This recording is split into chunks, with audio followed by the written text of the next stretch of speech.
welcome to my booktube channel, or welcome back if you've been here before. My name is Beth Ann, and today I'm doing probably a very quick video just following up. I'm going to read an excerpt from the library book by Susan Orlean. This is a nonfiction book where she is exploring the mystery of the big fire in the Central Library in Los Angeles in 1986. But one of the things that I really love about the book so far is just the overwhelming love and appreciation that she has for libraries and for books in general, which is really coming through in her absolutely gorgeous writing. By the time that I think these videos go up, I will have finished this book and I will have discussed it for Margaret Pernard's Patreon book club, and I will send a link. I will put a link to that Patreon down below. I do encourage you to go sign up if you want to read books with Margaret and with me and with a few other lovely people. It's been a really wonderful book club so far.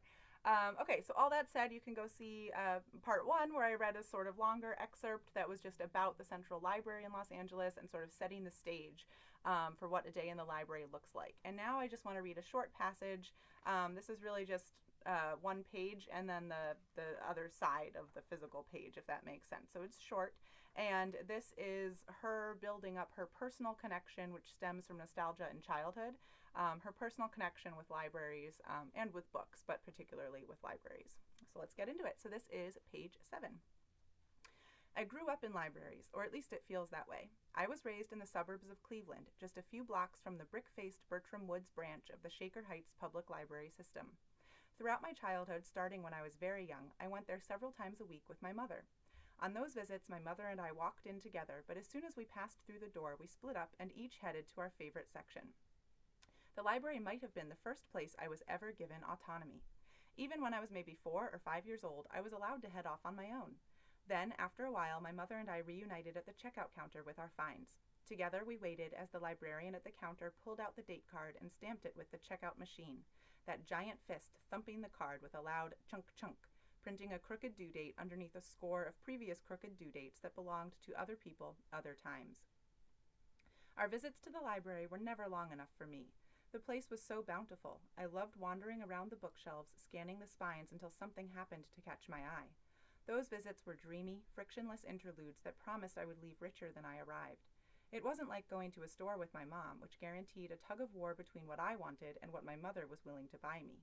In the library, I could have anything I wanted.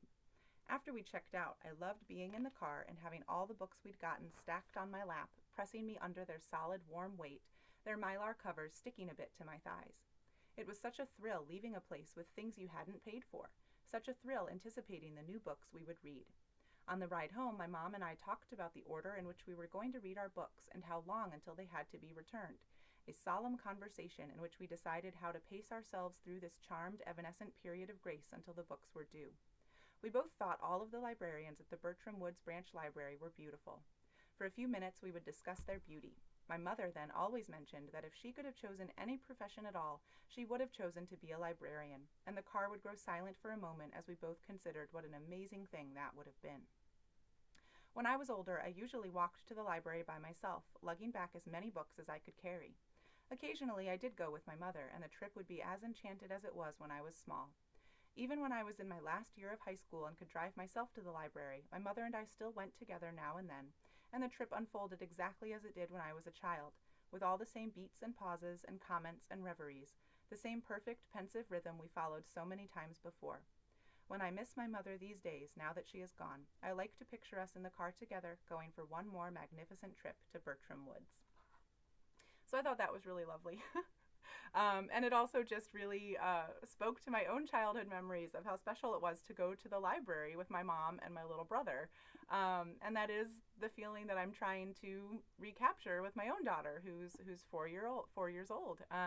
And going to the library is like a fun, activity that we go do. And we can spend a lot of time there because she wants to read all of her books before we take them out of the library. And thankfully she's young enough that we can read like 10 books in an hour. But as she gets older, we're going to have to talk about that as she gets into longer books. Anyway, so yeah, I just really love the setup of this book. I think the writing is gorgeous, and I'm just so excited to finish reading it and to discuss it with Margaret and the other members of the book club. So I hope you enjoyed that. Thanks for sticking around if you did, and I will see you all in the next video. Bye.